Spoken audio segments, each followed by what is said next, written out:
Welcome to Service Six Sigma, a live stream for mobile service professionals. Great news, you are here early. Please stand by as our live stream is about to begin. Thank you.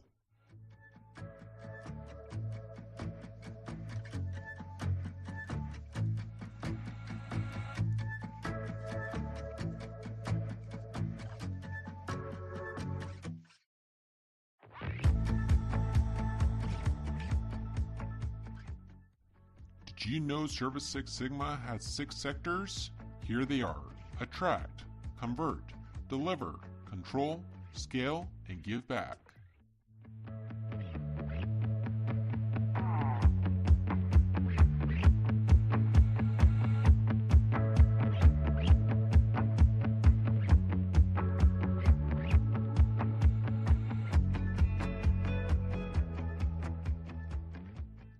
Would you like to be an influencer for our sponsors? Please reach out to Ben Bergloff, President and Co-founder of Service Six Sigma.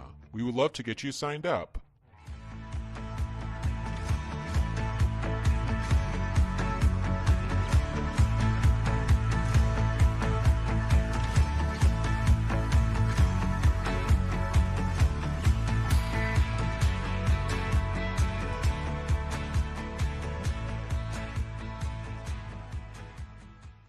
Please don't forget to send us your favorite videos and photos. We will play them live as we wait for our live stream to begin. Thank you.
Catch you before you leave our live stream today.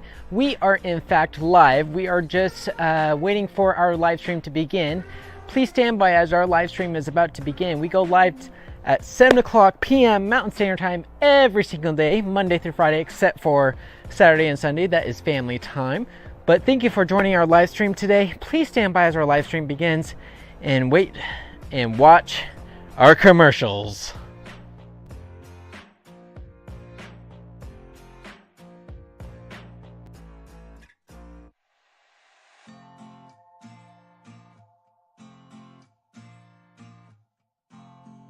Hey, it's Harrison from reachit@futureclean.com. Before Ben and Perry go online, well, you may know him as Perry, I know him as Dad. While he's being semi-retired, I've decided that Reach is going to sponsor Service Six Sigma because it's another way for Perry to be able to give back to the window cleaning industry and service industries in general. So let's get on with the show.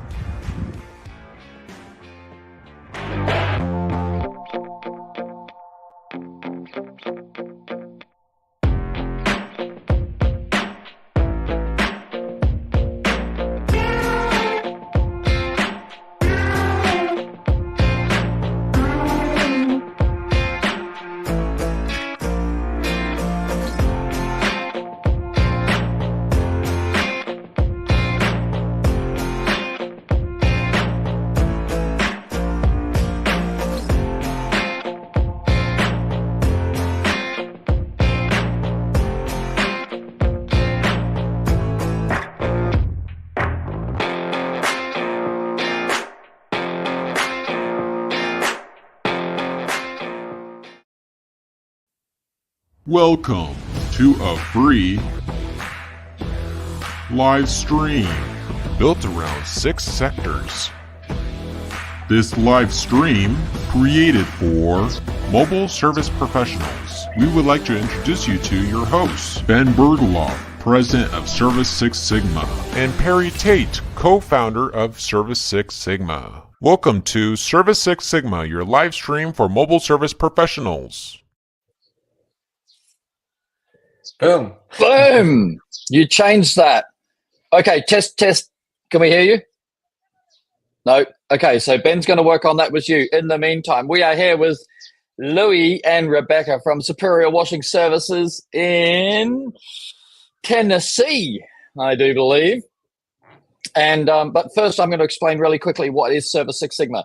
Service Six Sigma is for the service industries, all of the industries that are mobile contractors. Checking 1, 2. And I can hear myself coming back. Can you hear that, Ben? Yeah, there we go. Okay, Yes, I can. And it is for, it is the Six Sigma is the principles of developing a business through to perfection. I can hear somebody's phone going.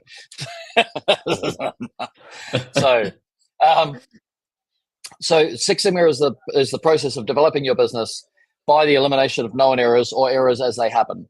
Right? Known errors are easy, but the ones that come and get you, expect the unexpected, and then the unexpected happens, and then you have to deal with it, make a system and process so you can reduce the risk of that happening again.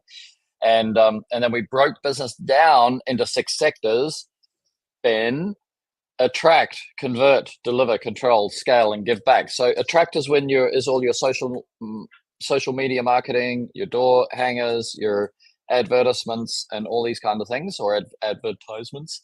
And then convert is your sales process. So we have people that are masters of that. Deliver. Yesterday we did a whole thing on deliver, on tools and technique. Then we have safety, on-site checks, all those sorts of things. Control is your admin.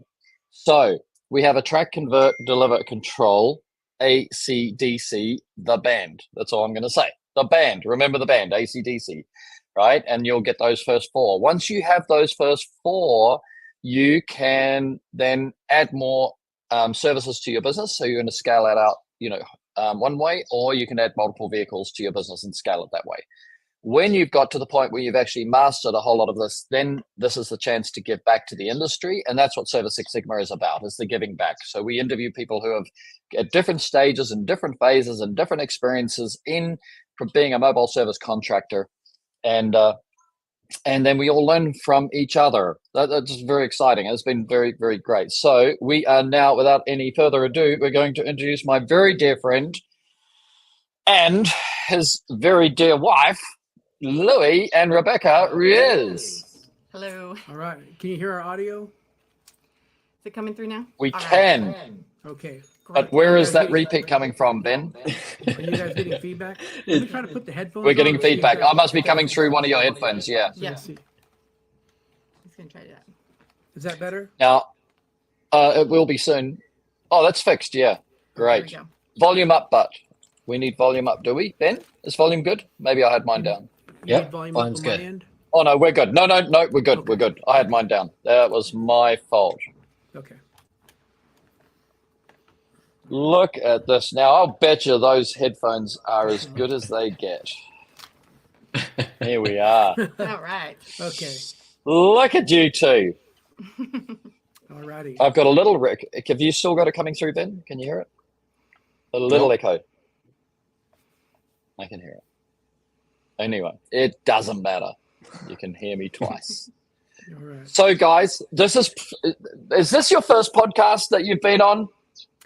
It's the first podcast, but we've done a couple of interviews here and there for things, mostly her. I mean, I've done for this. Great. other Okay. stuff. Yeah. So these are all, as you can tell, these are not premeditated. There's no testing in front.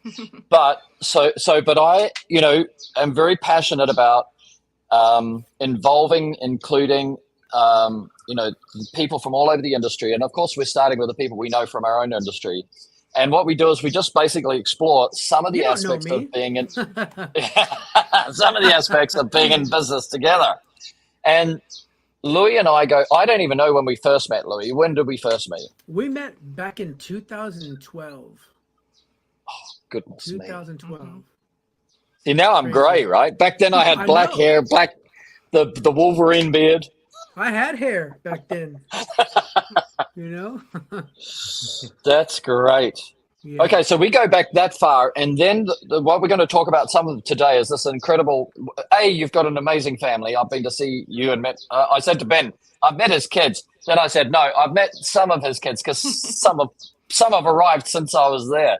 You know, there's more kids. But how many kids you guys got We currently have 8 kids. currently? Does that mean there's still a possibility of more? We may or may not have another one in the works this year. Okay, No, okay. Yeah. 8 children. And I find that incredibly exciting because I say to everybody, have as many kids as you can, you know?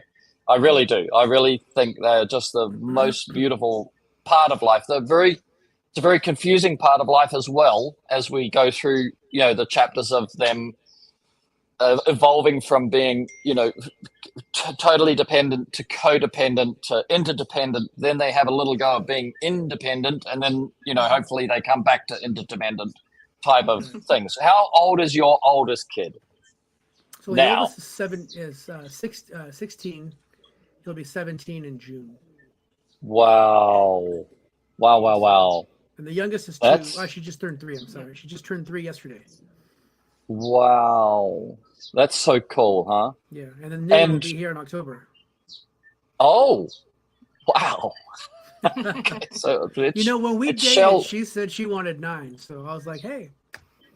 let's do it. So, But so from let's talk about that because I'll tell you all over the world. We're going here. All over the world, there's a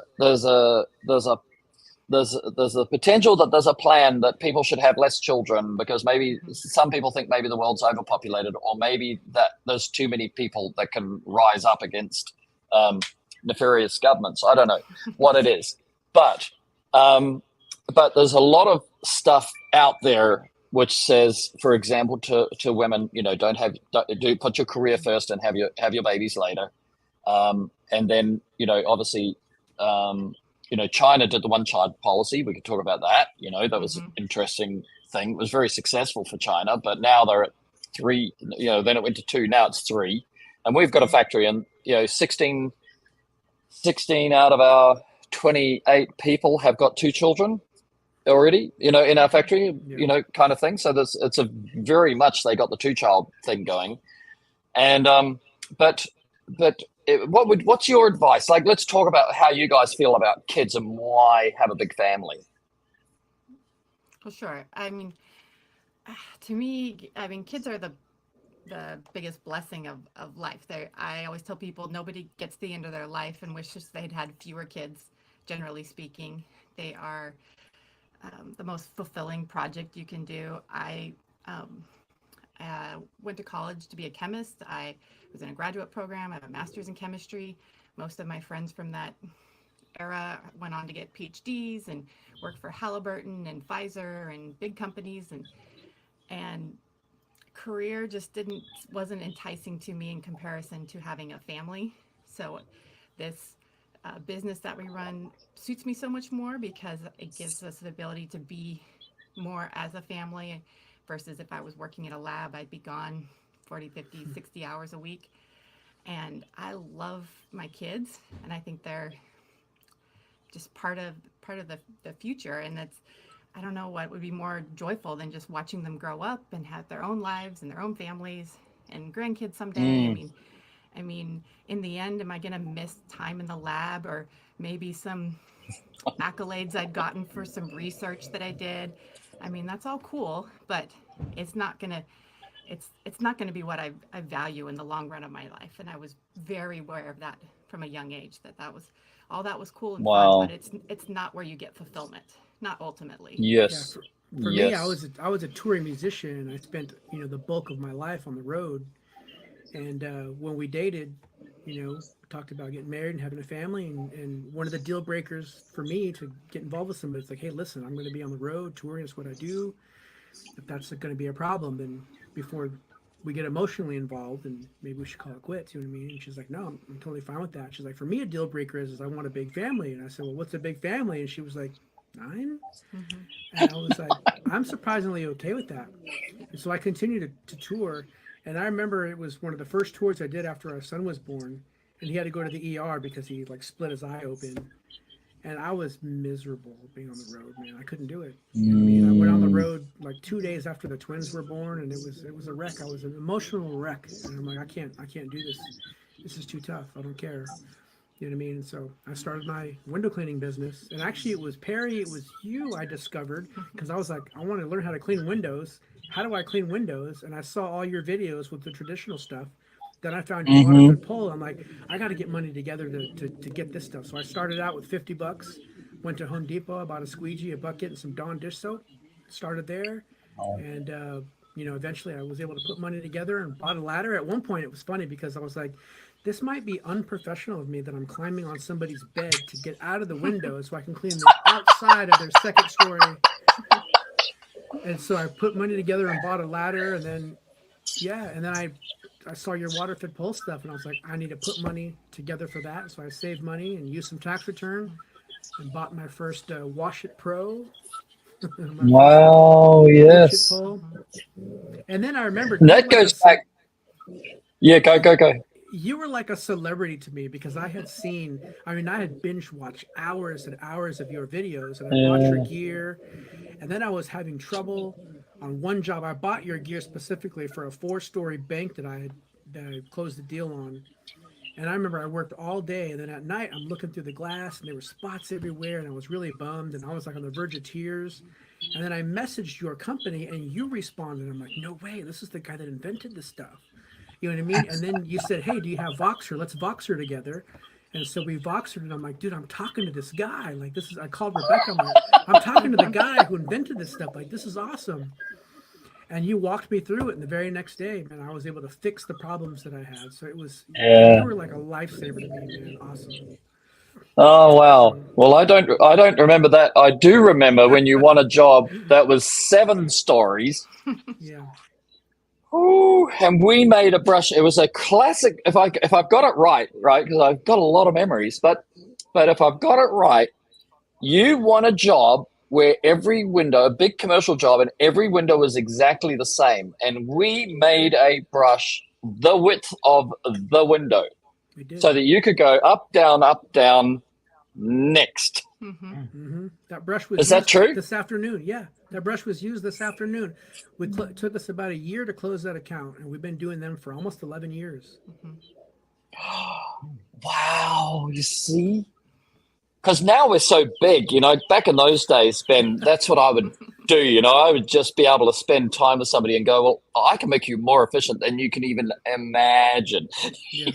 I can make it that you just go up and down. We'll make it edge to edge on the frame. And certain, obviously not every building's got the same windows, but I just saw that photo. I said, I know exactly how to make you sick efficient. Right. 20 inches is the width of that window. Right. And we made you a 20-inch brush. We cut one down and sent it to him. Well, that's actually a classic story because I'm passionate about efficiency. It's just my thing, right? And everything I've been successful at has been something which delivers efficiency to other people. But it's funny now because I'm, Reach It's too big for me to get. I still talk to people, on live chat every day. When the American boys, when they go to do their family time, Harrison and I pick up the live chats, so people can catch me if it's late at night or anything like that. You and I talk sometimes, Right. Yeah. We do. Now, so Rebecca, when Louis started the business, how many children did you have at that point? This business, I think we only had 4 at the time. Yeah, only 4. Yeah. Ben, how big's your family, Ben? 4 or 5 or 6? There's 6 of us. Yeah. He comes from a big family. I'm the oldest brother. Yeah. There's five boys and 1 sister. Oh, wow. Awesome. We're that opposite ratio. We have 6 girls and 2 boys right now. Yeah. Yeah. Great. I That's love this. awesome. I've got four. You know, I'm actually raising Ollie here. I don't want to talk about me, but I'm raising Ollie here in Thailand. He's going to an international school here, and Mum's, you know, below retirement age, so she's working on until she can get to, I don't know, 55 or something in China. An executive can retire, so she's only a year or two off that, and so just me and Ollie, you know, sitting on the beach, living Yeah, that's awesome. living the Good good times. life. Yes. Yeah. But what's interesting about my story, when we talk about family, is that, you know, I have a 38-year-old and a 12-year-old, you know, Yeah. so I have this wonderful awareness, you know, of all of the confusion, all of the rebellion. It's not rebellion, you know, it's not rebellion as in rebelling, but it's coined as rebellion, you know, if you read the books. It's, you know, the stages of, you know, of becoming an individual, you know, includes rebellion, you know. So all of the phases, and then getting, you know, having massive things that split you, and then, you know, slowly, you know, the water goes in, the water comes out, you know, every day the tide takes a little bit away, and then all of a sudden everybody can, you know, get together again. Like, I've been through all of that, and I'm very cognizant of that as I'm raising Ollie, you know. Right. But you're getting to repeat now. Once you get to that 16, 17, you're on the other side of some of that. I know girls do that chapter differently, but now you're bringing the little ones through, and as they grow up, you'll be so wise, you know, as to what's going on. You're already got it, you know, because I'm talking too much. Tell me about how you named your children and you have 8 children, the unique characters that they have. Are any two the same?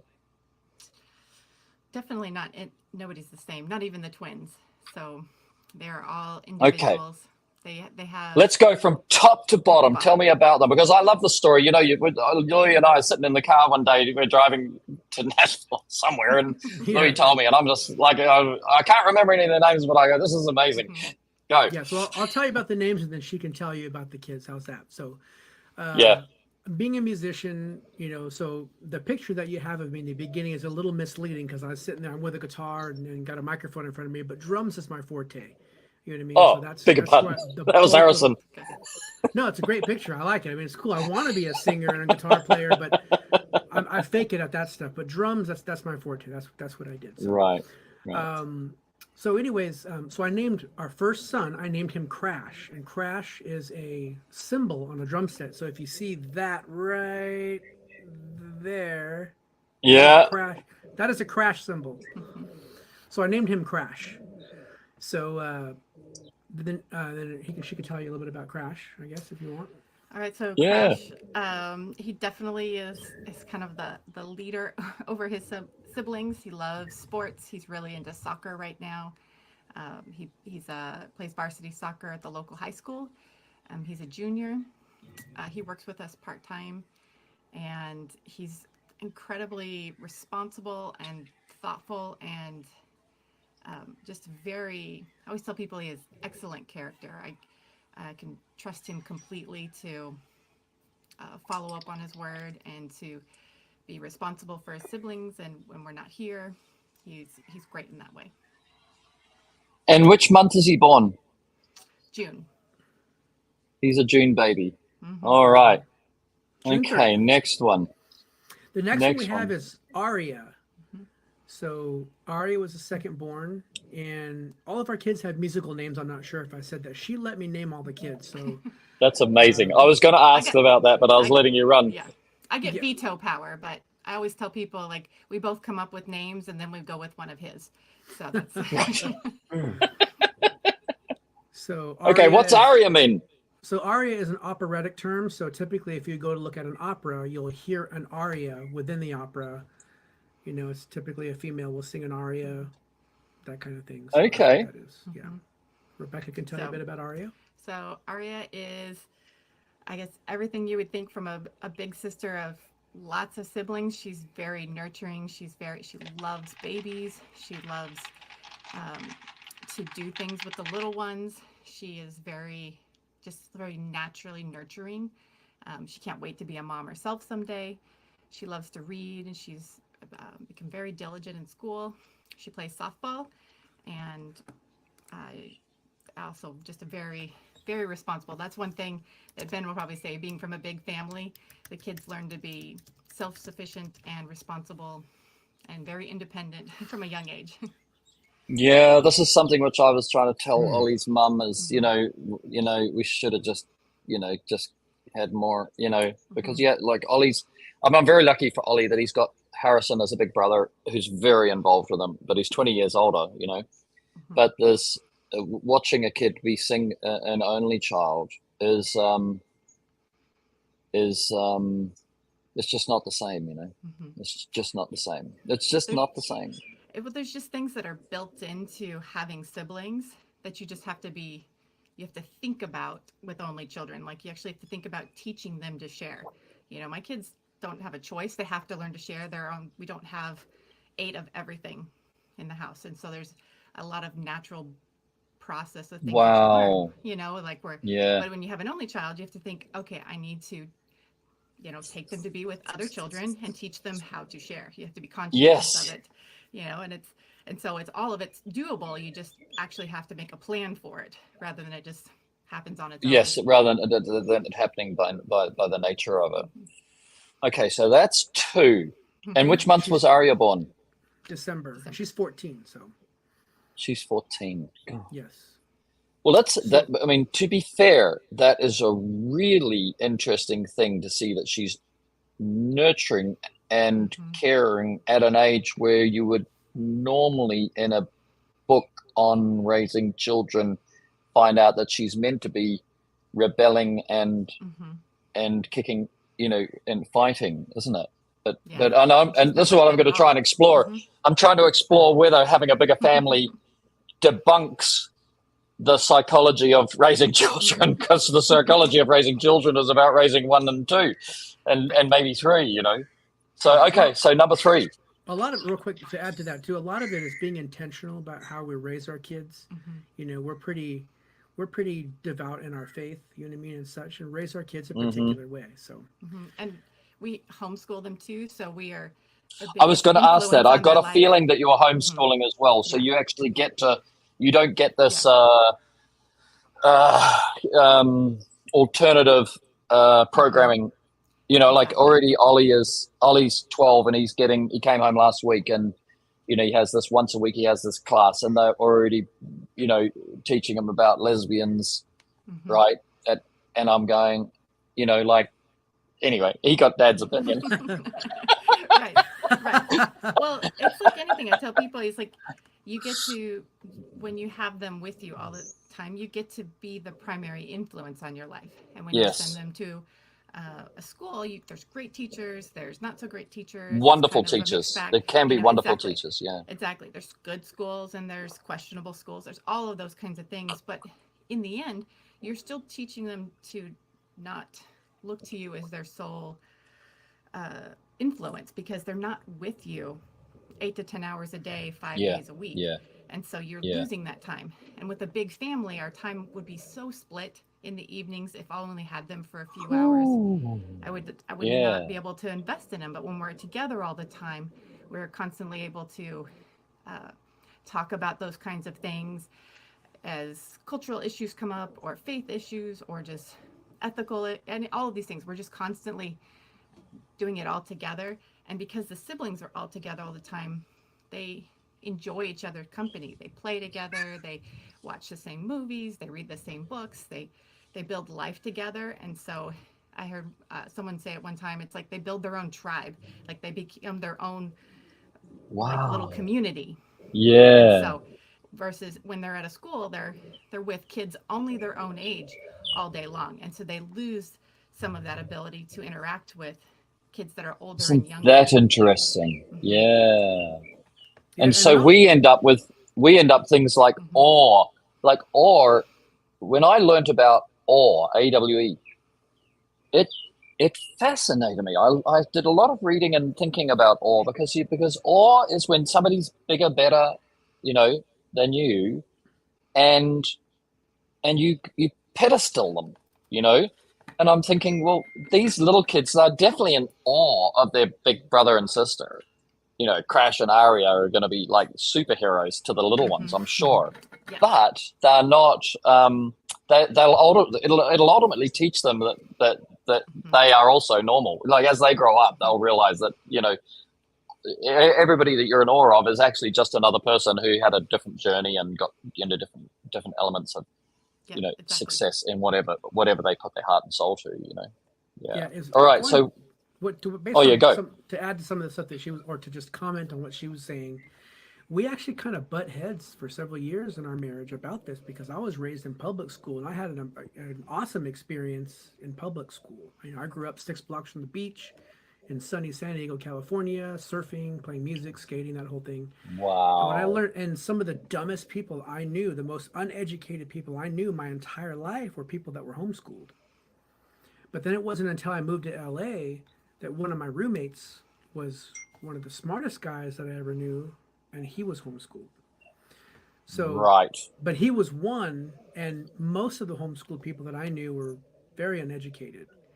And so we butt heads for a long time. Mm-hmm. And eventually, pretty much, she let me name all the kids, and we kind of fought arm wrestled over the homeschool, and she had her foot planted on the ground. She was like, this is how it's going to be. And I'm like, well, let's just go to public school. If it doesn't work out, we'll do homeschooling. She's like, no, let's do homeschooling. And if that doesn't work out, then we can do public school. So I said, okay. And now I'm extremely grateful that it worked out the way it has. And I never would have expected it to wind up the way it wound up, So. And you started your window cleaning at 15 years old, but you were still going to school, weren't you? You didn't leave school at 15, did you? Ben? Sorry, go ahead. He was playing video games, man. I was reading the comments. Oh, were you? You didn't leave school at 15, did you? But you started your window cleaning business at 15. Yes, correct. Yeah. And then what age did you leave college? Leave college? Yeah. What time did you stop educating? I didn't go to college. What age did you leave school? High school. I graduated high school, senior year. What year is that? What age is that? Like 19. Okay. So Harrison left school at 16. Yeah. Right? Oh, wow. He's the general manager of the factory and runs the e-commerce. I know, like he's smart, isn't he, Ben? That's cool, yeah. He is smart. I know him. Yep. Yeah. Mm-hmm. Yeah, Louis, you really know him also because you spent a few days with him just recently at the huge convention. Bright kid, yeah. So can I brag on Rebecca a little bit? Yeah, go. Let's do it. I know you want to. So he does this all the time, Rebecca. Every time I talk to him, he wants to go like, it's all about Rebecca. Well, she's like my secret weapon, man. Any success that I'll have with anything in life is because of her, I'm just a dumb, uneducated musician, But anyway, so she skipped the grade in school, and then she dropped out of high school, and she started college at 16. So by the time I met her, she was already in grad school at 20. You know what I mean? I met her when she was 23. Wow. And so like all my friends that were on the grad school program, we were all about the same age, and she was 8 years younger. So she's like 8 years younger than I am. Wow. And I had no idea. Wow. So you're super smart, yeah? I'm very book smart. I'm very good at school. Which readers are leaders. Yeah, some of that translates well to real life, and some of it not so much. And that's I'm very thankful for some of the things I learned in school were super useful. It gave me the ability to be very diligent, and I have a pretty high reading level, and I'm good with spreadsheets and all kind of math, things like that, for sure. Yeah. And I loved all of that. I would be in school. If I could make a life out of it, I would do school forever. I was good at that, but can't go to school forever. So that was kind of the big selling point on the homeschool thing for me. I'm like, if anybody can do it, she could do it. I know I couldn't. Yes. We attempted it for 1 year with our oldest, Chloe, right? But it wasn't anyway, it didn't quite work. It didn't quite work, but I was definitely there with the same sentiment to say, this is what, for my first child, right? This is what we wanted at least to try. Okay, so what are we up to? Kid number 3? Yeah, so now we went from 2 kids to 4 kids. Oh, you did too. So my question is never going to be answered. What is it? There's 3 harder. I always 4, say or... 3 is the one that breaks the camel's back, because you've got 2 hands. Where do you put the 3rd kid? You've got 2 parents. You take this one, you take that one. Who takes the 3rd one? The third one. The 3rd one puts a lot of mess into your life, right? And therefore you should have 4. Anybody who's got 3 should have 4. That is my thinking. Yeah. So my joke is that I read a study that said that 3 is considered the most difficult number to have, so I just skipped it. So. Oh, brilliant.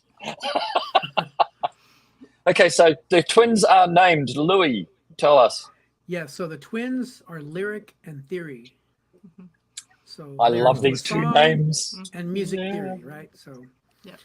And so going from 2 to 4, though, to kind of touch on what you were saying, was miserable for me. Very hard. I was excited my whole life. So like I spent the bulk of my life saying that I wanted twin girls with blonde hair and blue eyes. I just didn't think it would ever happen because I've got dominant genes. But my twin girls are identical. They've got blonde hair and blue eyes. And so wow. Don't know how that happened, but it did. And so we got the blood test to make sure that they were twins, identical twins. Identical, yeah. Identical twins. We're just so curious if they were identical or fraternal, but yeah. So right. But anyways, after the twins were born, it was so difficult. It's like you have one that's crying, you finally get that one to calm down, and the other one starts, and then you get the other one calm down and that one starts again. And it was like, she's nursing in tandem, like all kinds of stuff. And I was like, babe, we have to be done. There's no way I can have any more kids. There's no way. And she was sad, but she respected that. Even though I had made a promise, she didn't throw any of that in my face. Right. And she was like, that's going to be hard, but I respect that, and we can be done. And then after about 6 or 7 months, I was like, it got easier. And I was like, babe, I think I'm ready to have more kids again. And like for the people that are watching, because a lot of people are watching, Ben was telling me some of his friends and the guy down at the service station watches this, and he's not even in our industry, right? So there are people that really enjoy this. But for the people from our industry who are mobile contractors, this is going to come home as a very, very valuable podcast, because, Louis and Rebecca run Superior Washing Services. It's all, like we're going to tie it back as to how this all is incredible, that you can have this amazing family, this amazing life, and fund it from Superior Washing Services, and have a massive drama and trauma in the middle of all that, and still keep it all going, right? So I'm just going to sew that in there, because some people must be writing to Ben going, when's this going to be about pressure washing? right. And it's going to be in about 20 or 30 minutes. So, kid number 3 and 4 are these 2. Now tell me about their personality, because and also I want to know, is it true that they have a sixth sense from your observation? They have so much in common, and yet they're such individuals as well. They try really hard. In some ways they really express their individuality, and they have different styles of clothes that they like to wear. They have certain activities that are different. One loves to play softball. The other one is kind of like meh on it, and she'd rather be playing soccer. And they have different hobbies, but at the same time, they overlap so much, and they don't even mean to. And we tease them a lot about, like, do you, if I poke you, does your sister feel it, and that kind of thing. But I don't know if they'd say they'd have a sixth sense, but they know each other so well and so intimately. Right. You can't even, without having experienced it, you can't even can't articulate it all. Understand. Yeah, because they've never, like, when they were 3, Theory broke her leg on a trampoline, and it was the first time they had ever spent a whole day apart, when I had to take Theory to go get a cast on and x-rays and all of that. And it was like crushing to them, because they had never in their entire lives not been together all the time. And so they're so close and so just intimately in tune with each other. It's like they're their best friend and worst enemy all rolled into one because they know each other so well they can drive each other crazy at the same time. But but the other thing is like they from a cellular, if you just try and imagine it, like from a cellular level, yes, from a cellular level, they've been together. Yeah, check they're this funny. one out. So there was one time where one of the twins, I don't remember what it was, but they got in trouble. You know what I mean? And so I went and scolded and spanked one of them. You know what I mean? And then afterwards, she's sitting there and she's crying. She's like, "Daddy, it wasn't me. It was my sister." Oh and I felt so bad. And she said, "But it's okay." You know what I mean? And I was crushed. Took one for the team. Because you can't take that back. You know what I mean? No. Oh my goodness. So how do you tell them apart? Like, because obviously they wear different clothes on different days, but you don't know which clothes they're going to wear, and maybe they swap clothes. Is there a defining point like that you just use as your reference? He can tell them apart by their voices because of his musical the tonation, and their face shapes are a little bit different. So one is a little bit longer and the other one's a little rounder. I have to look at their freckle patterns. They have freckles, and I have certain freckles that I look at. Otherwise, I get them mixed up a lot. Because they're goodness me. Mm-hmm. So and Louis, if they're not talking, what do you use as your reference, or do you just make them talk? I can tell. I can tell most of the time. I can see clear differences in them. But sometimes if you only get like maybe a profile view, it's hard to tell who's who. But if you're looking straight on, it's flying. I have to like mentally look at it and make a decision about who it is. So it's hard because it doesn't come as naturally as the other kids that you can pick out at a glance by the profile or the back of their head, because their height and hair color and everything just makes it obvious. But the two of them, you need really specific cues to make sure and tell them apart. So both of our what an incredible experience as a parent, because you're so close to them and you're so important to them, but you're actually running a cognition as like, who are you? All the time. So we had all of our kids, they were all home births. And so when Lyric and Theory were born, the midwife had to write big letter A on the bottom of one foot and big letter B on the next one. And then we ended up getting color-coded bracelets so we could tell, because early on, it was really hard to tell who's who. And they're 16 minutes apart from each other. So. Wow. That's funny. That's incredible. See, Ben, I just love this stuff, right? I just go, this is incredible, to and get now it. They're hoping they can grow up and marry twin brothers. That's one of their goals. That would be cool.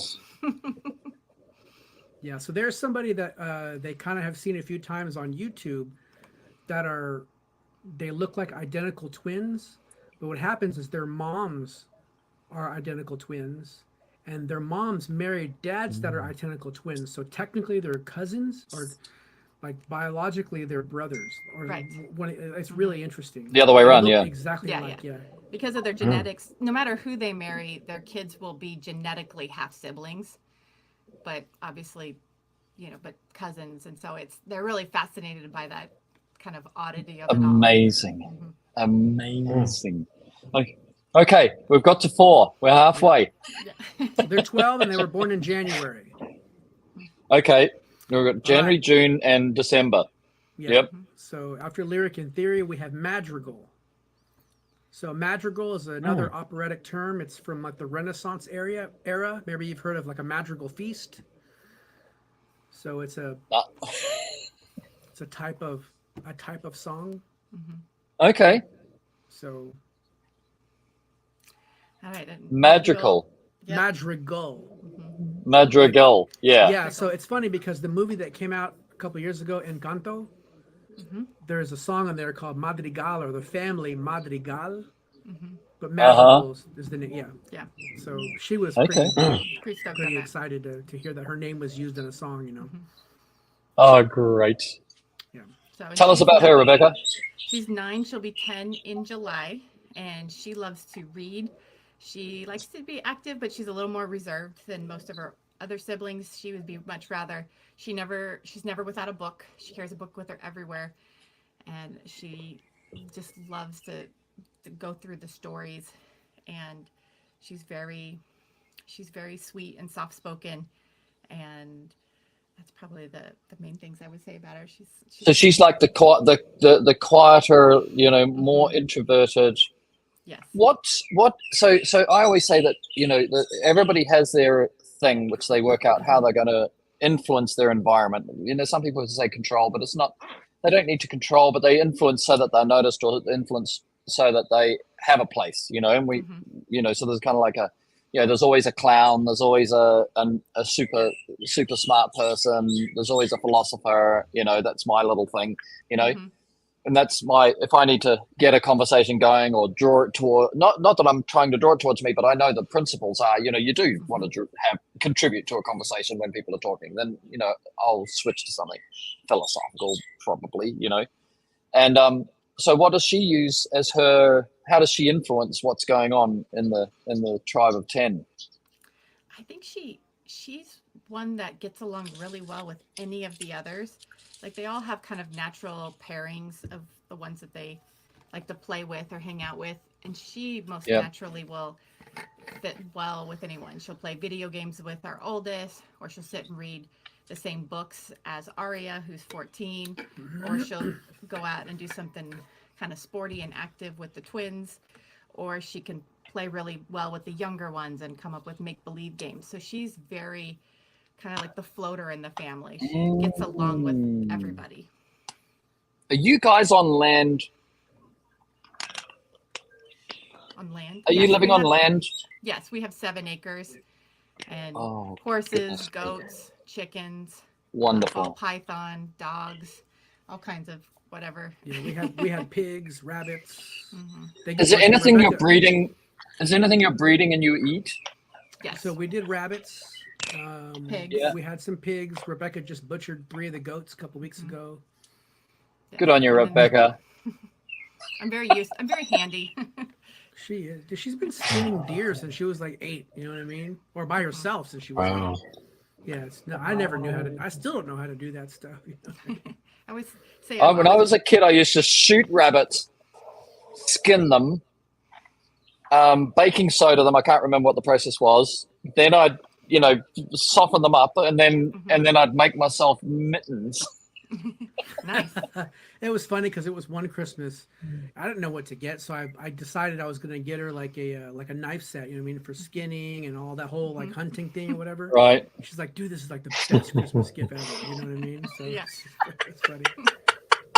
That is great. Yeah. All right, let's crack through the last. California girl.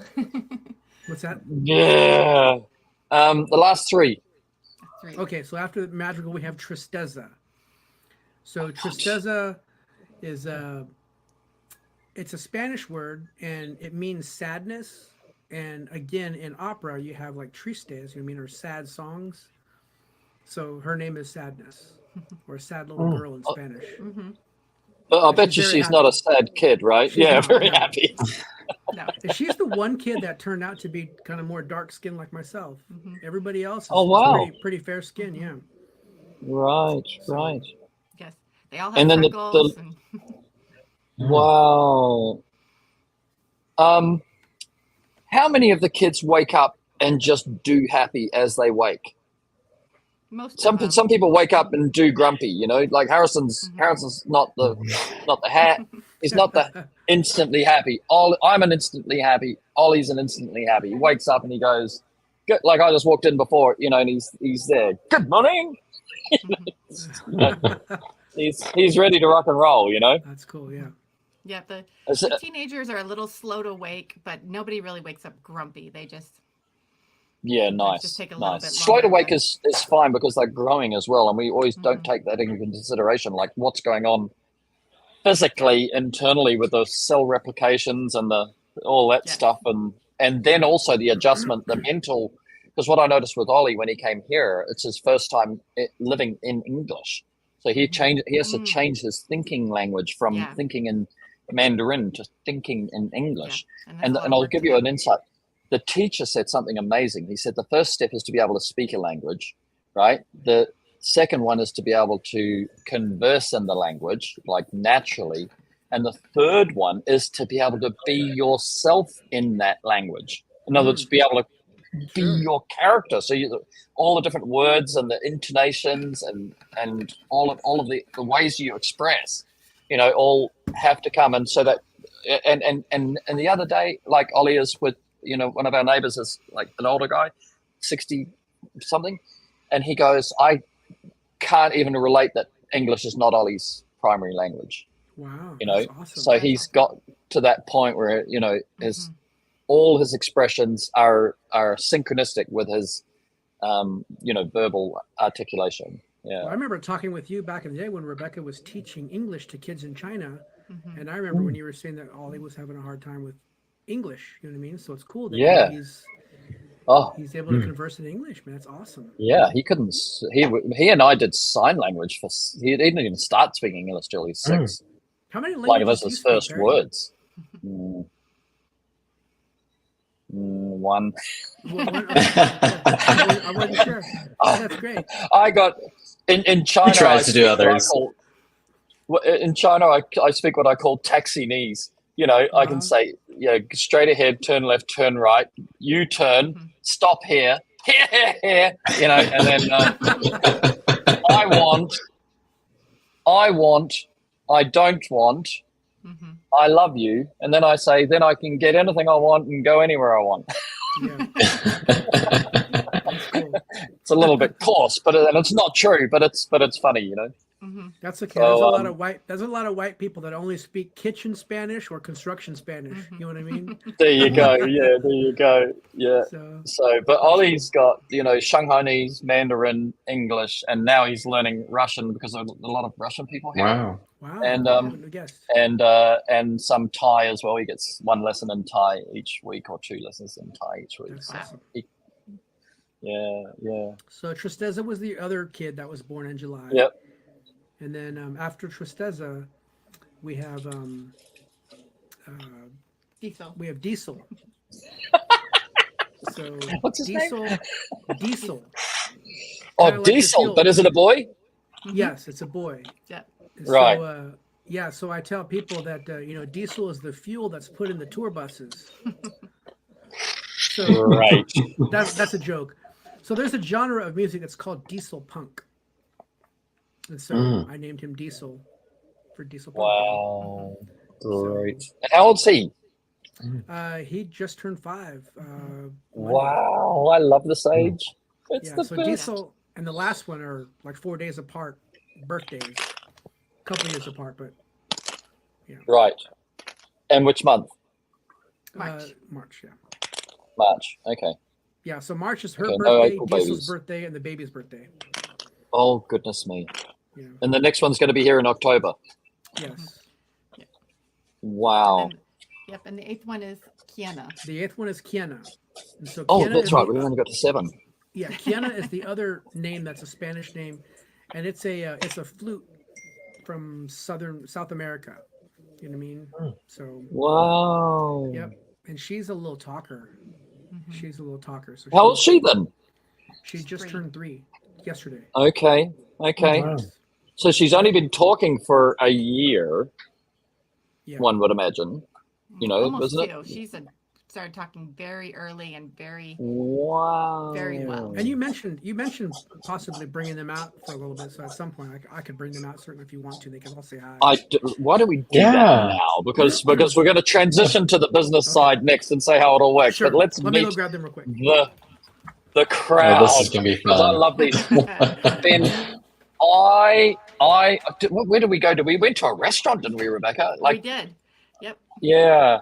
I know it was near your home, but we went to a restaurant, and these kids, I loved them and they loved me, and it was amazing. Yeah. Like one of those memorable days of my life, Yeah, most of them remember that too. They remember. I think it helps that you look like Wolverine at the time, so that was. Yeah, well, I don't now. I need to put it back on, right? They're probably going to go, who's that old man on the screen? Like, that can't be the same guy. All right, guys, come here. They can't see you back there. Here's the proof that it's all true. Look at you guys. Aren't you amazing? See, so I met you. How many years ago was that, Rebecca? When I met the older ones, It was. and I looked like 5 or 6 Wolverine. years ago. 5 or 6 years ago, right? Yep. Goodness me, look at you, and you're all getting bigger and bigger, and I'm Where's getting the boys? older and older, and I'm going grey. No boys yet. Where are they? Where are the boys? Oh, there's no boys. No, there's 2 boys. There's the little one. There's Diesel. That's our 5-year-old boy. There he is. And then the oldest Great. boy, but he hasn't made it in yet. Did you get Canada? Can you get Canada to say hi, everybody? Say hi. Hi. You're getting all shy. Yeah, you can be all shy.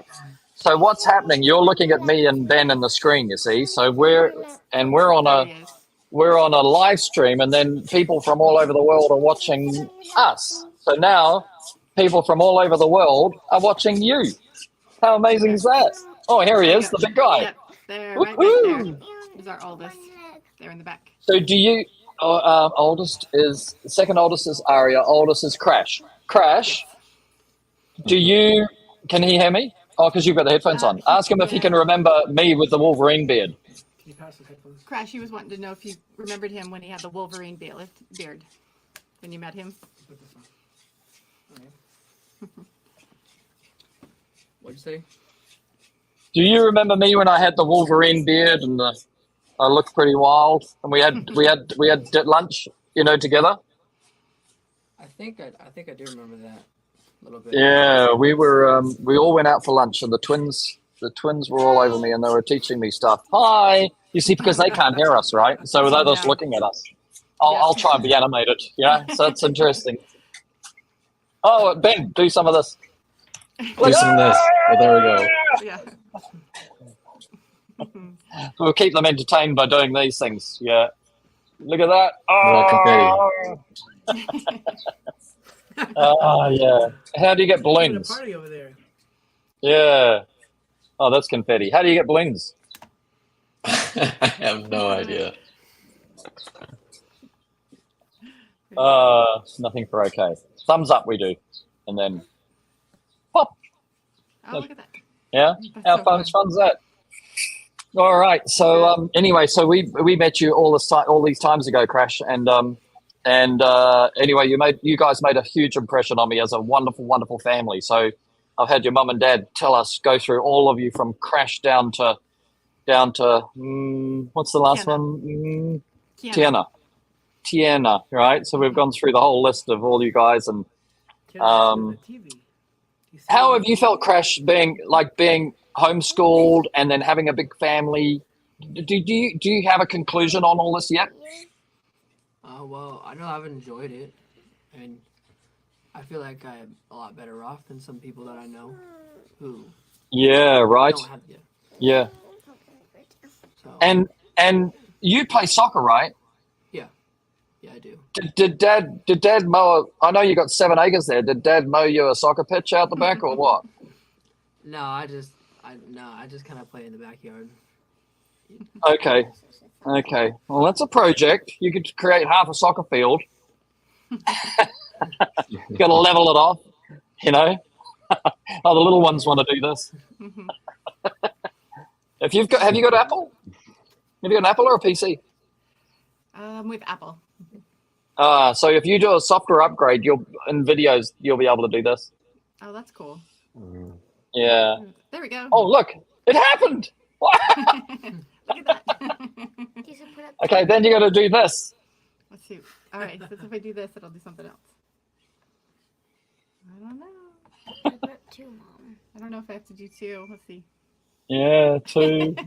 But probably it's going. There's too many faces. There's too many There's too many faces. faces. Just stick to this.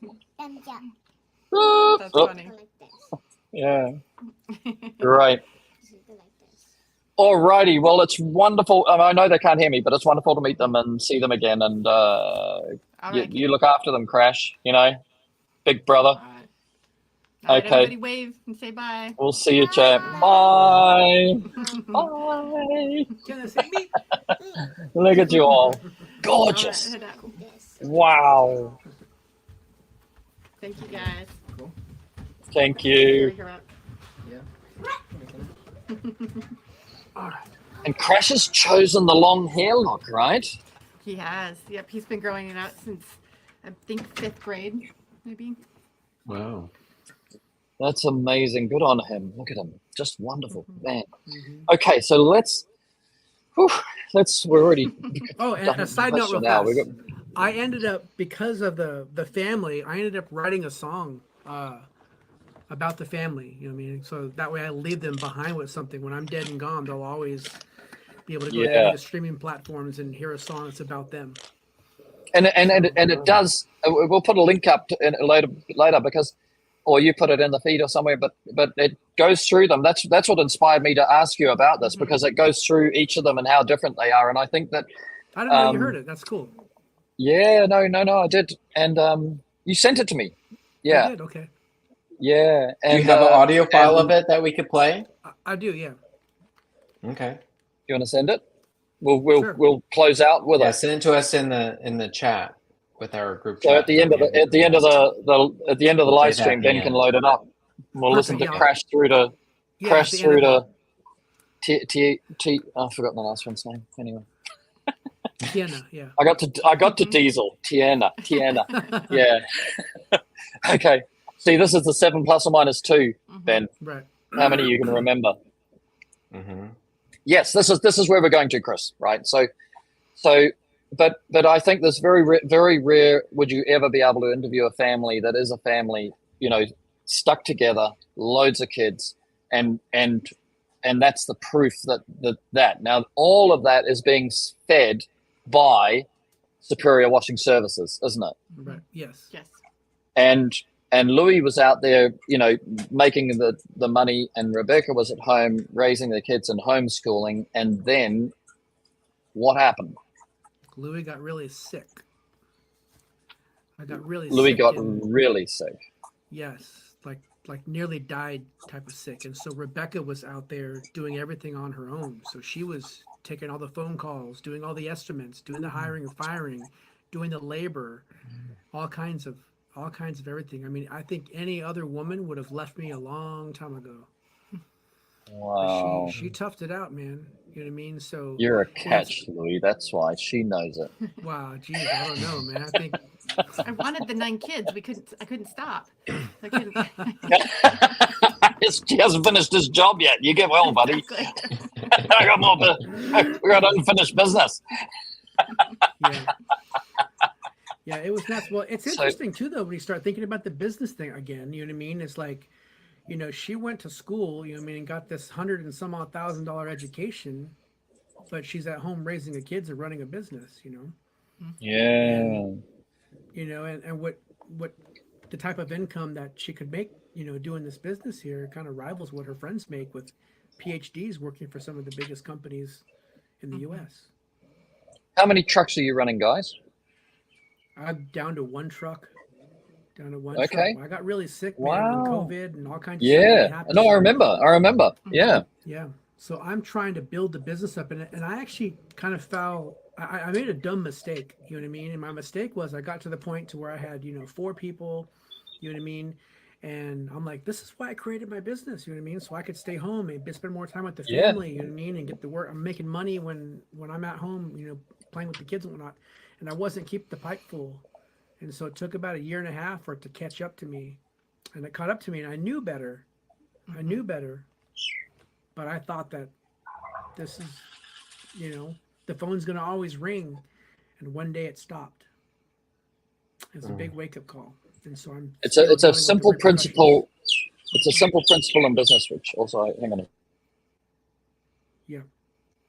There's a motorbike going by, and that's an alarm.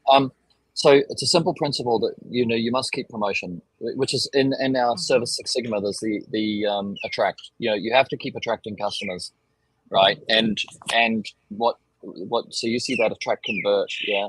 And what happens is that, as you've just alluded to, is that there is a lag. What you do today to attract customers is not a linear or a direct tie to how many phones will ring necessarily, but there's a lag time, and your one was 18 months. From the moment you stop promotion, or reduce it down significantly, that there's a lag time before you see the net effect of that, the cumulative net effect of not promoting. Yeah. Right. It's a really interesting point. You just have to keep your name out there. So Ben and I met each other only, maybe 6 weeks or 8 weeks ago. And it was, Ben had just bought a rocker. He hasn't received it yet, Radio Rocker. He has now, but he hadn't then. And he goes, dude, your social media is just crap. I think I can help you. And so I said, well, it's, we want young guys and all that stuff. And then, but we've also struggled to try and find real life content rather than just Perry talking. And, somebody wrote to me and said, can you just not post about Radial Brush every day? We like you, but, we've kind of, they've kind of heard everything about Radial Brush. And so, so then we, but together we come up with this idea for Service Six Sigma, which we think is really a really exciting, cross-pollination between all the industries and the different families and the different people. Because you never know, so there might be somebody out there who's got 3 children who decides to have 4 because they watch this, Right. You know what I mean? It's not just, what is business, because this is life. Life is more than business. It is. And they're but Rebecca, I remember that. Oh, say it again. I was gonna say, they're not young forever. I think people get thrown off by that phase when they're all so little and it's a little overwhelming, but it doesn't last. And now that we have 2 teenagers, pretty soon it'll be 4 teenagers, and they're great, responsible kids. Like, it's a different world. We have so much more freedom than we did when they were all tiny, and we're able to do so much more as a family because we have almost, they're on the verge of being adults. And so it's just a different world, and it's so fun. Yeah, because Crash, is he just about to get his driver's license, right? He has his driver's license, yeah. Yeah, there you go. Is Crash working in the business as well now? Mm-hmm. He does. Yeah, he works some. He's still in school, so like this summer we'll be able to use him a lot more. Mm-hmm. Yeah, I used to take my kids out, window cleaning. I've told it before, but I used to take them out with me on the weekends, and they'd get cash tips, just residential, Sometimes I'd use them on commercial because it was kind of like easy, like ground floor and first floor with a pole. But they've got a great work ethic, as a result of seeing what Dad does. I've always think the kids should know what Dad does. Kids should know what Mum does, so.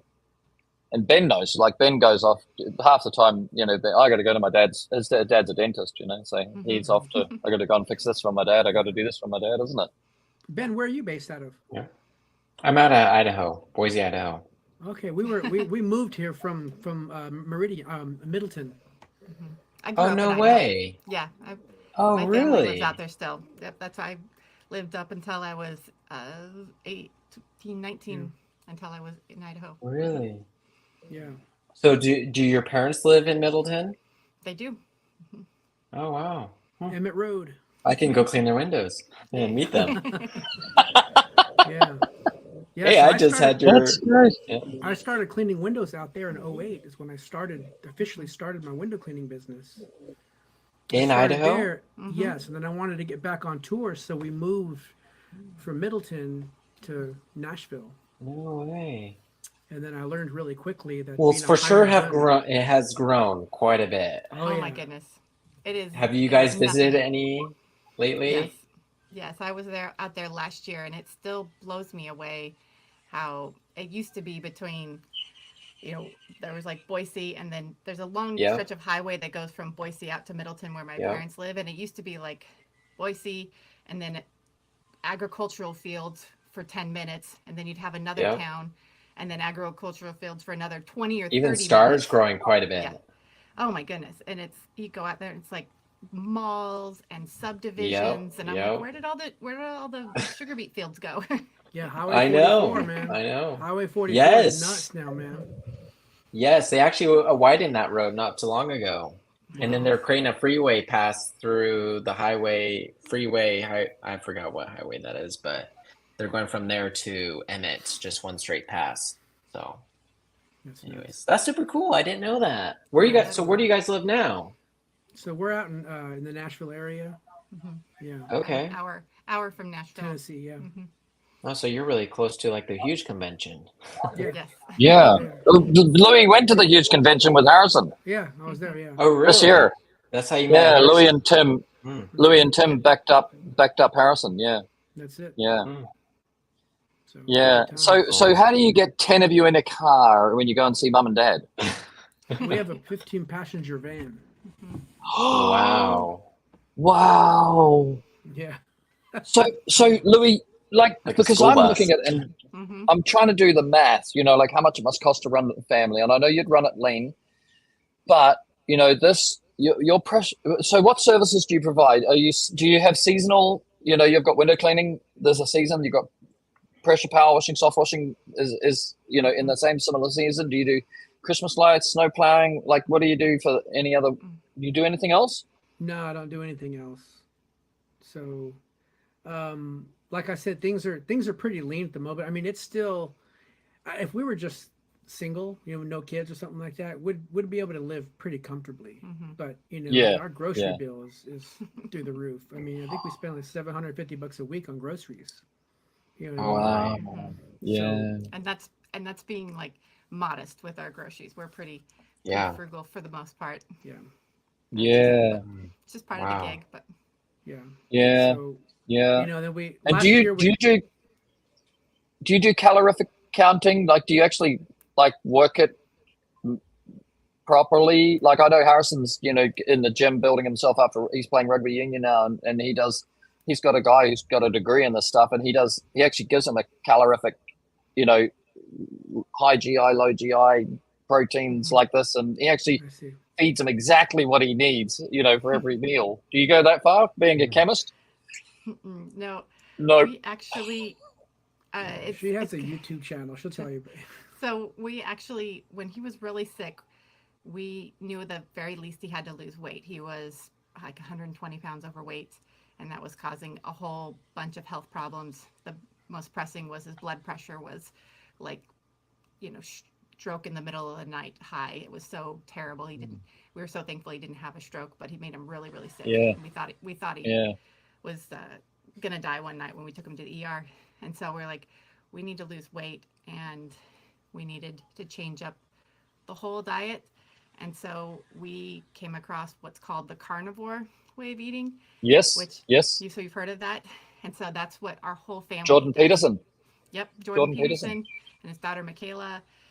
And I'd heard Yeah, about his it a daughter little bit. Michaela first, right? It's an incredible story. Yep. Like she was just walking so death, sick. right? Yeah. Yep. No life, and then she switched to meat only. And then Yeah. and the whole family, her whole family, you can imagine how the elites of Canada wished they'd kept eating normal food, but they switched to carnivore, and this whole family came back to life, right? They were all super sick with unbelievable challenges. Having us. And that was him. He was sick. So we've been carnivore for almost 2 years now, and it has helped. It's fixed his high blood pressure. He was pre-diabetic. He was wearing a CPAP for sleep apnea. He's lost over 100 pounds. He had IBS, and that has fixed as well. I had some nasty depression. I've been on anti-anxiety med for like 20 years. I've been off of it for 2 years. Wow. Yeah, It's so like I'm on no medication whatsoever now. I he feel was like a taking normal like a dozen, functioning. and he was Yeah, taking you're a testosterone. normal human. He was taking testosterone supplements too, and he doesn't need those anymore. Wow. So he went from like Nice. a dozen medications every day to none, and Yeah. he lost over Awesome. 100 pounds. So 115 pounds, man.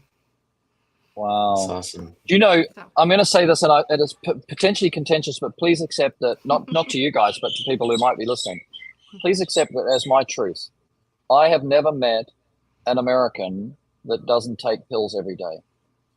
And I have never in my whole life taken any course of medication longer than a prescribed purpose, you know? And that would be normal for an Australian or normal for a New Zealander. We would never ever think of going on an annuity medication.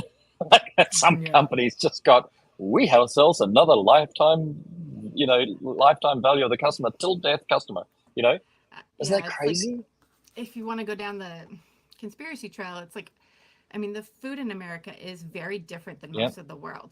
Even if people will post, they're like, look at this, supposedly the same cereal, even from Europe and from America, and one will have 5 ingredients and the other will have 35 ingredients. And we know that a lot of countries have banned GMO products that we allow here, and banned certain seed oils, that they don't allow, like certain artificial sweeteners and certain preservatives. And it seems like it's free for all in America. And so you can blame it on one thing or another, but it's clearly some aspect of that whole package that is making us chronically unhealthy and chronically overweight without much effort. Yes. One of my good friends. Big food feeding big pharma. One of my good friends is from Germany. We were speaking a couple of weeks ago, and he was telling me that they banned Gatorade. You know what I mean? Wow. You can't get Gatorade in Germany. Deutschland. Wow. Well, I'll tell you what, I used to, when I had Ollie as a little baby, I was still traveling to America and Australia and New Zealand and all that. And I'd always bring home milk powder because milk powder was scarce in China, whatever. And we could bring it in duty free and whatever. And I knew that I'd bought it and it hadn't been switched by the Chinese, the risk of a Chinese business person exploiting, the fact that melatonin, what is it? The bond stuff like looks on a spectre radar the same as protein. So they were taking plastic powder and putting it in baby's milk and making it look like high protein baby's milk, which is legal in puppy food. It was already legal in puppy food in the West to put plastic in to make it look like a high protein dog food. So I would bring back the milk powder. Well, I went to America and came home with milk powder from America. Ollie didn't like it at all. And I look at the ingredients and it was like 80% corn. It wasn't even milk. Right?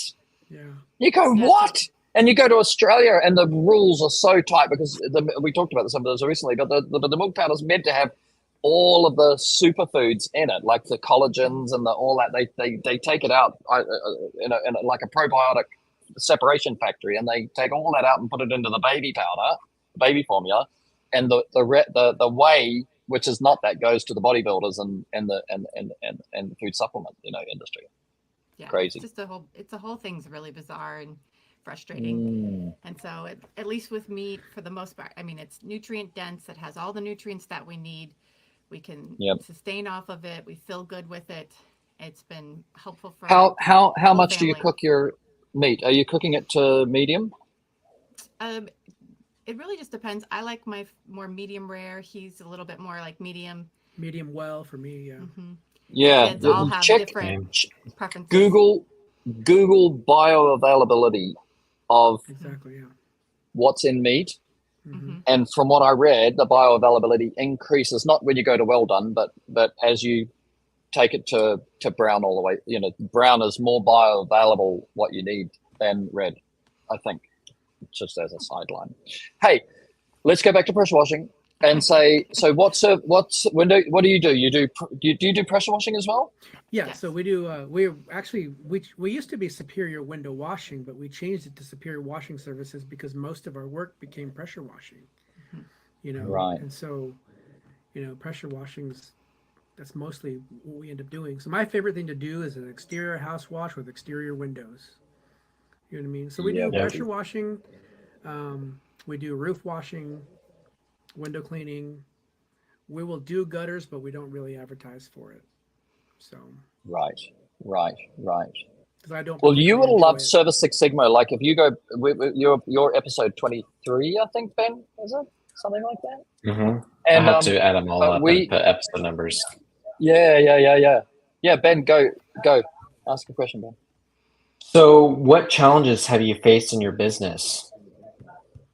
So we experienced a kind of a catastrophic event last year. So I was without a truck for 6 months.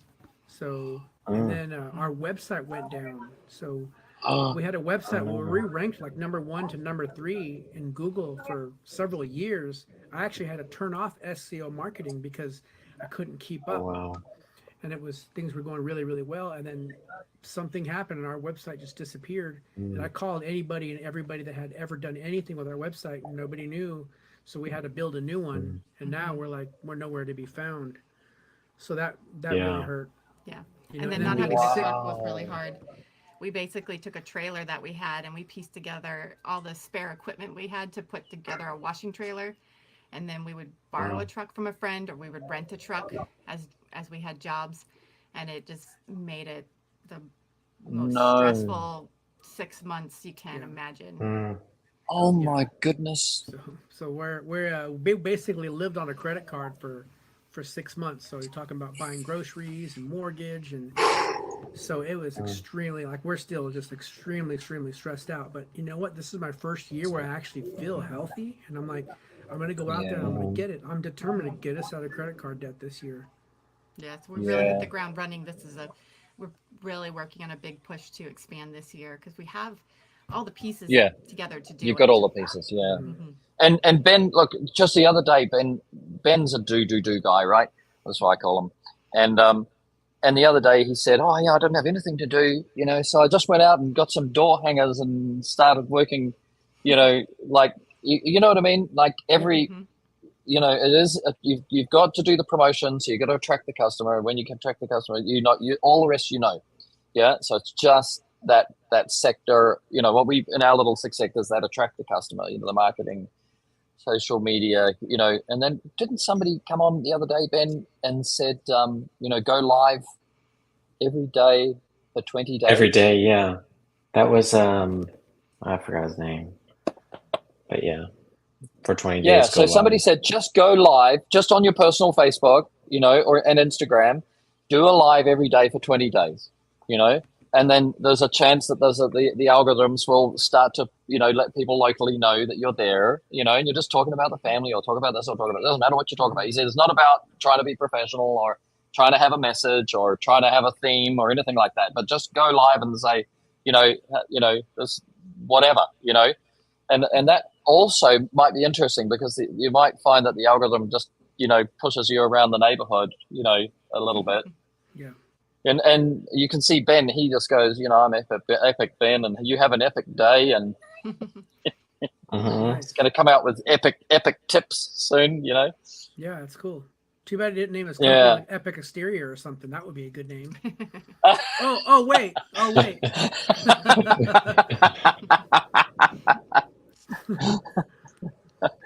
Yeah. So well, you know, I actually went through a rename process. Oh yeah, you changed up your name. Did you needing to rebrand? Yeah, we just did window cleaning, and so we renamed it kind of like you guys. You had more services, and so we renamed it to Epic Exterior Services. We were called Fresh Glass Window Cleaning at the time. But. Yeah, so it's funny if you look at my logo. My logo actually was inspired by Window Wizard.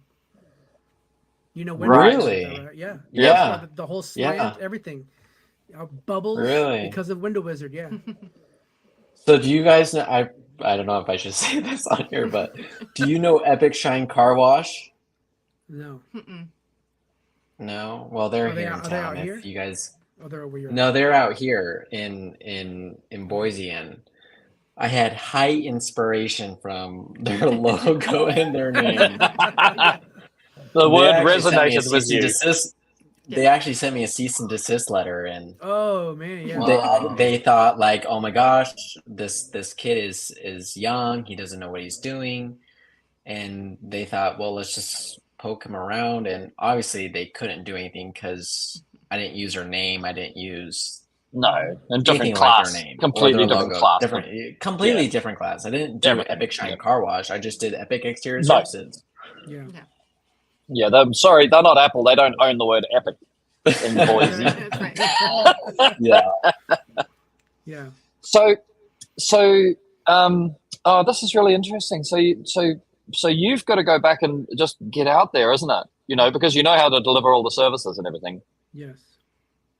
And how did you lose your truck for 6 months?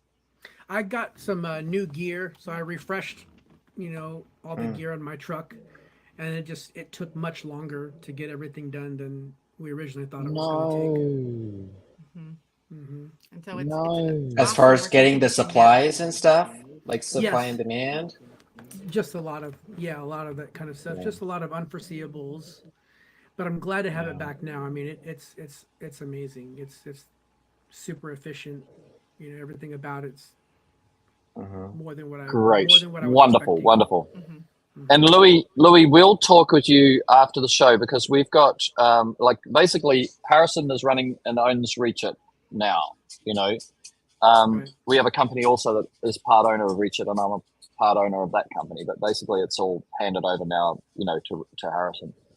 And so he is from a Reach It perspective. Reach It is sponsoring Service Six Sigma, and then we're going to look for other sponsors once it's got traction and Sure. statistics. You know, and but inside of the Service Six Sigma thing, we're looking for the influencers, you know, who and who can help other people make a buying decision, you know. Sure. Yeah. So when you came to the huge convention and backed us up, we talked about, you know, the possibilities of you being able to, you know, work with us, you know, to help people understand, you know, the tools. And so Sure. what I'll do is connect you with Ben, because he's kind of sitting over the top of the administration of all of that. Yeah. Okay. This Ben or different? And then this Ben. This Ben. This Ben. Oh, awesome. Epic That Ben. Ben. No. Yeah. Epic That Ben. Yeah. That's right. Epic Ben.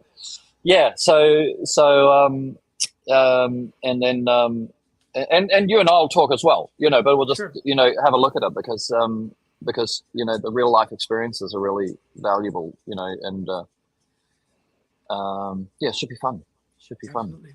because that will help Yeah. as well.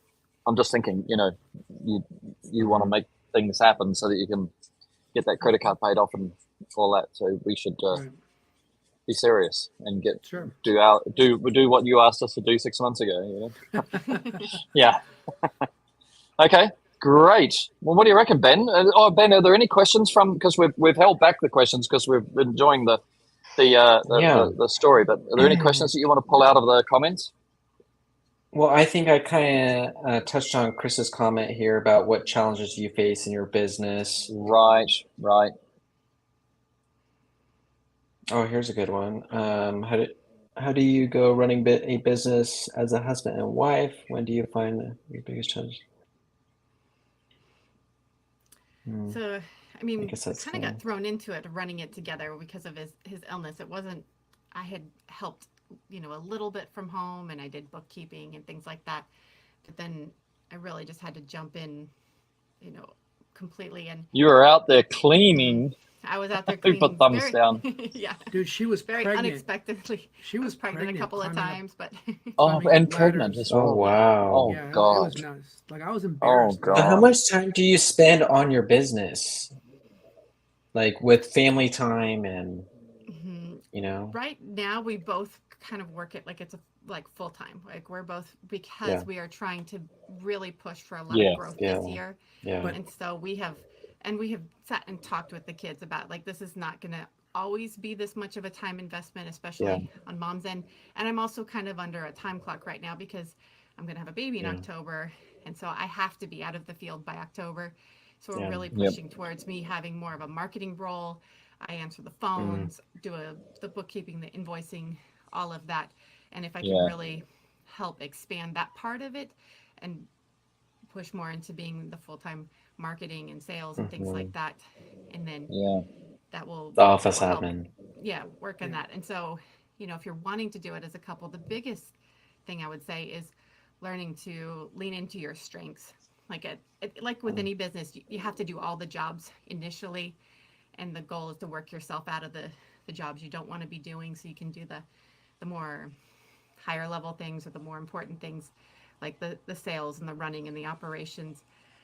And so for us, that's down the road, especially getting him into being sales, because he's where he's really shines. And Mm-hmm. and me doing, I'm great with paperwork. That's the school side. I'm like, give me all the paperwork. I love that I part. hate paperwork. But I love talking Yeah. to people. I love sales. Cold calling has always been my Yes. favorite thing to do. Mhm. Some of the Yeah. biggest accounts we have, because I walked into the building and just made friends with people. And Yeah. Yeah. you know, my two biggest Yeah. accounts, I've been doing them for almost 11 years now. You know. Yeah. So, When you asked about how much time we put into the business, when I was sick, honestly, man, she was putting in just enough time to just get by. I mean, it was literally treading water. Yeah. So, yeah. So, you know, we're paying for all that now. You know what I mean? And so, Yeah. it's my first That's good year, on I you feel- guys. Yeah, I feel like, Yeah. you know, I'm back in full swing and I'm ready to go out and take the bull by the horns and lay that thing down. That's it, and- Louis. Yeah. Get into it. But I've been through chapters like that. I've been seriously bust. You know, just seriously bust. On peanut butter sandwiches, like just feeding the kids out of the Right. cupboard. You know, there was no credit card, no Well, cash, no nothing. You know. Well, it's hard. It's one of I the love things how that's they all really- work together. They do. Yeah. Yeah. One of the things that's Yeah. kind of hard and a little disheartening is seeing some of my friends who started their business around the same time I did out here, and you know, a good handful of them that I know are doing hundreds of like, you know, in excess of $500,000 a year in business. You know what I mean? And I'm not there, and I'm like, you know. Yeah, but we had it the other day. Like, please go back and watch all of our episodes, because there's one with John Karmazin where he talks about the FRAP formula, and you'd find that really inspiring. A lot of it you'll already know, but it'll take you back to the basics because you're in that basics rebuilding from scratch. Yeah, absolutely. You know, and then 2 days ago or yesterday, like, who are we with is Justin Noggle, and he said, I got caught in the comparison trap. You know, and he's also very family. Family's so important to him, and it's so important to not get caught in the comparison trap. You're running your race, you're doing your thing, and you're going to do the best that you can do, and don't look at anybody else, because what they don't have, dude, is family with 8 kids. Let's say, you know, they may not even have their family intact anymore. They could be doing $500,000, and like me, I lost a whole family because I was working so hard. You know, so they could have lost a lot to get the money, you know, and you guys have kept a lot and you don't have the money, but the money can come, right? It's just back to the basics and hit the grindstone, Louis. Yeah. Yeah, You know? yeah. It's just You it's know? hard because, you know, it hurts the ego. You know what I mean?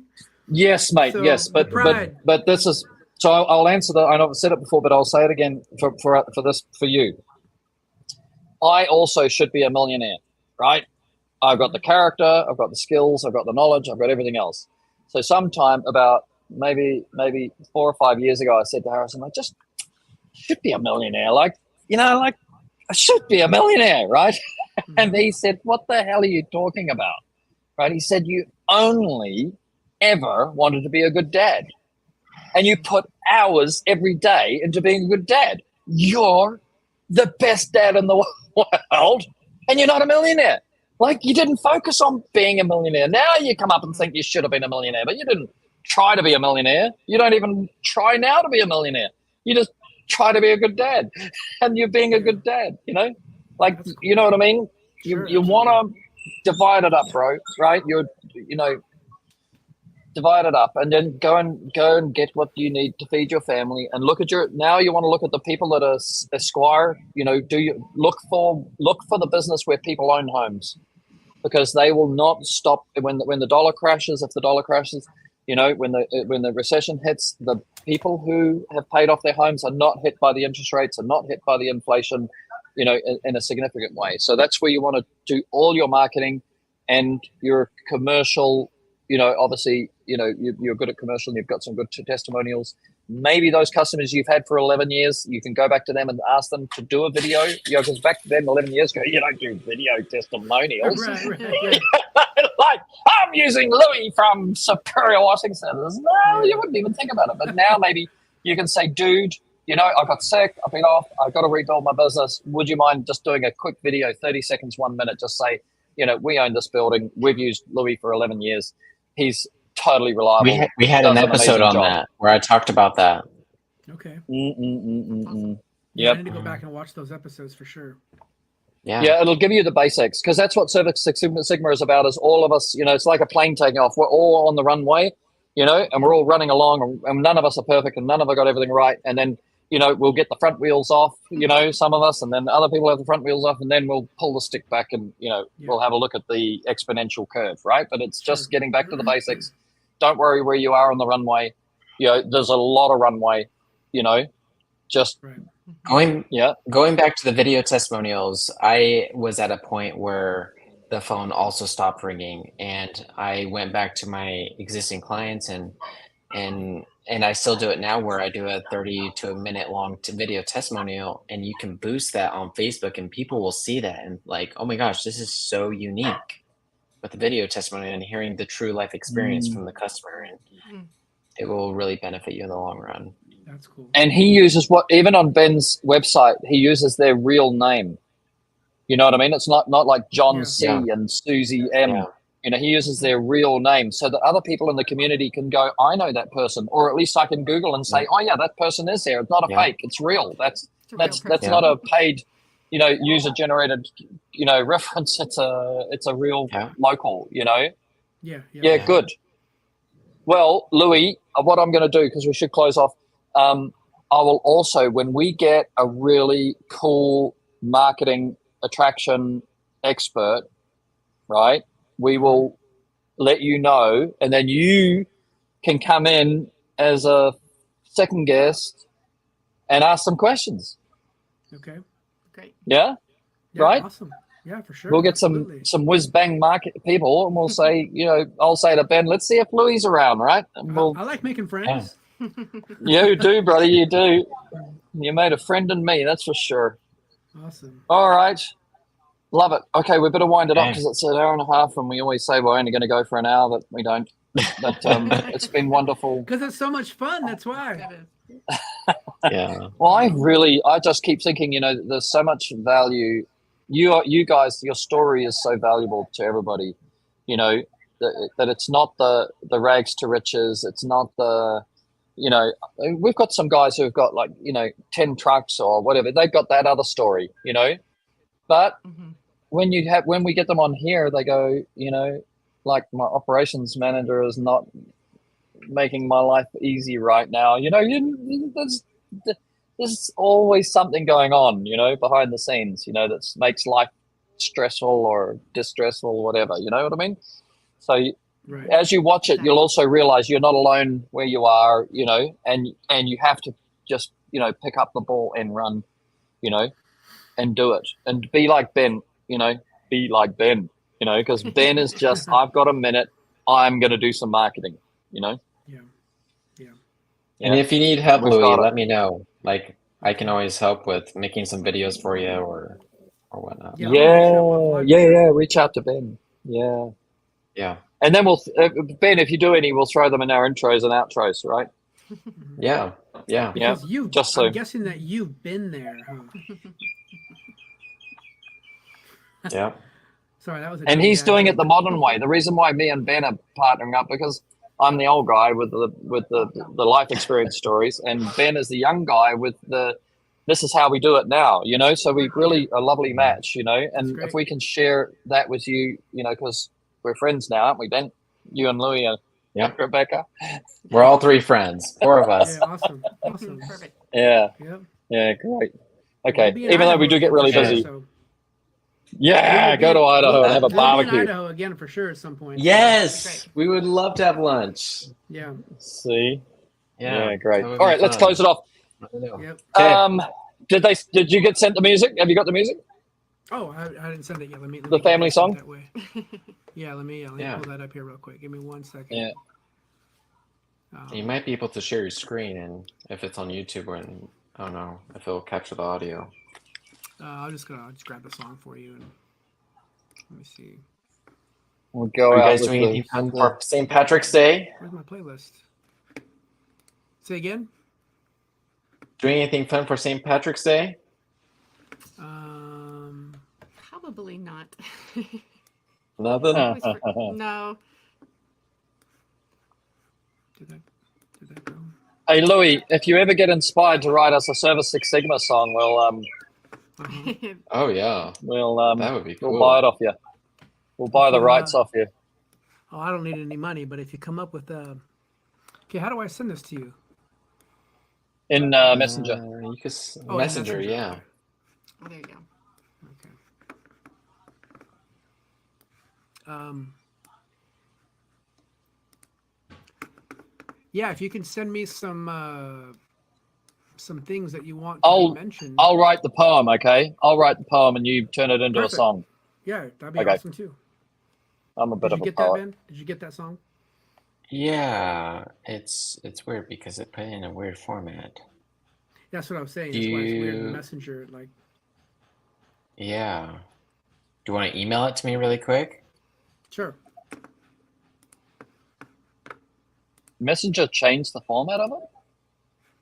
I did. I put it in like a voice memo. Oh, that's Oh, weird. goodness me. Yeah.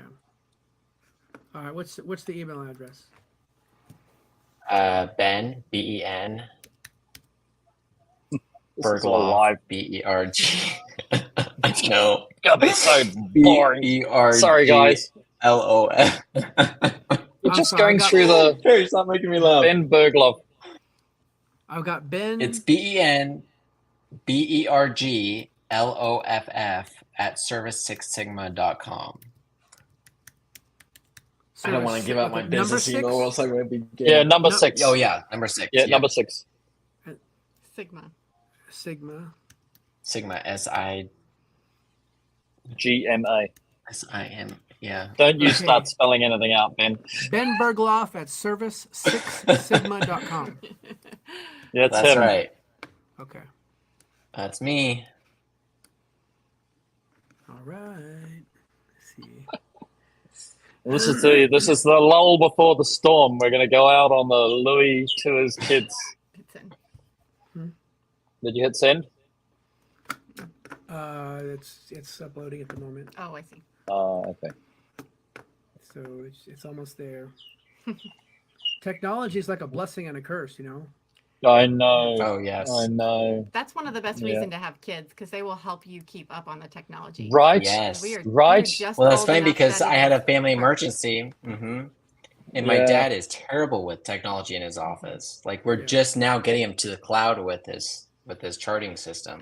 Yeah. And I always thought I was always pretty good at technology. I was kind of right on that borderline generation that grew up on it. But it's changing so fast right now. If you don't make Yeah. it like a full-time hobby, and social media and digital world is just changes so fast that it's great that Yeah. my kids help me with You that. need kids. You Yeah, need kids kids. for that reason alone. Everybody, have as many children as you can. Did that email go through? Yep. And I'm just uploading it right now Okay. to our thing in about 5 seconds. In the meanwhile, I can be like, Josie's on a vacation far away. No, I'm teasing. Yeah, you guys Hey, ready? And as we go out, so thank you very much. Really, really Thank you, babe. fun and delightful to see you again and meet with the whole family and everything. And let's not be strangers, and reach out if you need help because, For sure. you're going through the transition to we're okay. Yep. But you've got to between now and October. So if you ever need anything, Louis, reach out. And Ben's the same, right? Well, I need you to come out for a visit. That's what I need. Yeah. I miss you, man. Yes, I'm trying to get to the huge convention. That's it. I know. Oh, I no. know, I'm the trying. jet lag. The I'm jet trying. lag. Yeah. I'm a We'll single put you in dad first these class, days. Gary.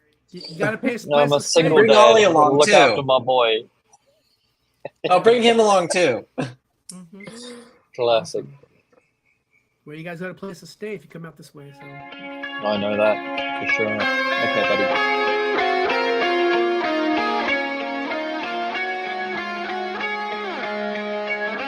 Within our hearts where love ignites a story of passion shining so bright. Rebecca, my love, my guiding star. With our 8 children, we've journeyed so far. So far. Crash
Diesel, our protector, so strong and so bold, guarding our family with a love untold. Kiana, the storyteller, words so dear, wavering tales of love, banishing fear. Every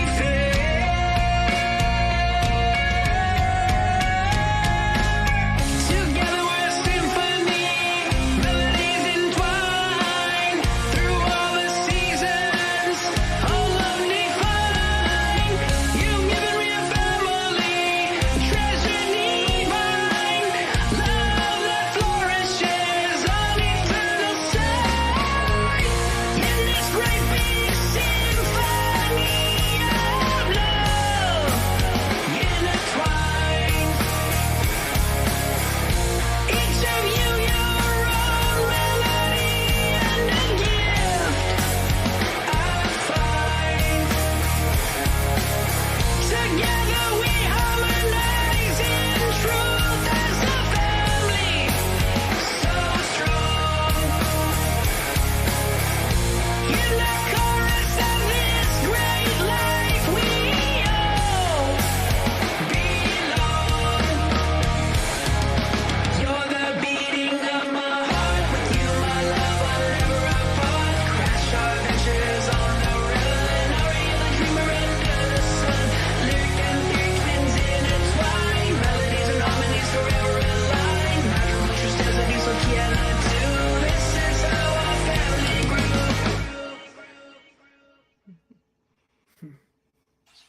Amazing.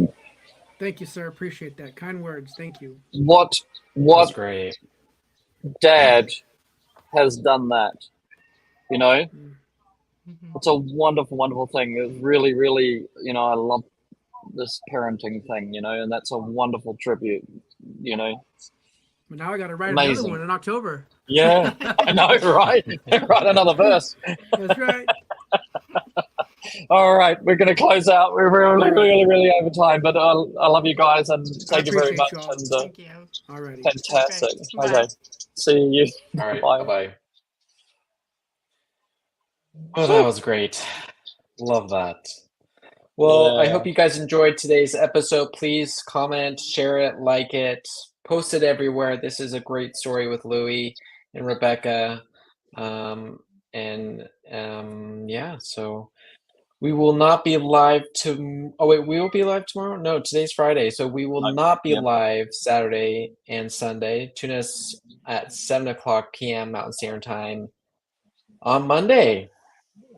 Woohoo! Okay. Let's go. We will catch everybody later and have an epic day, epic night.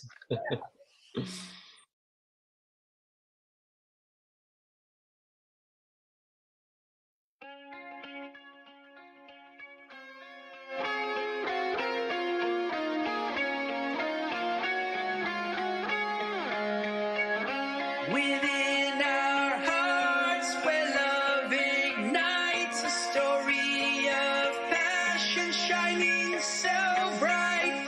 Rebecca, my love, my guiding star. With our 8 children, we've journeyed so far. So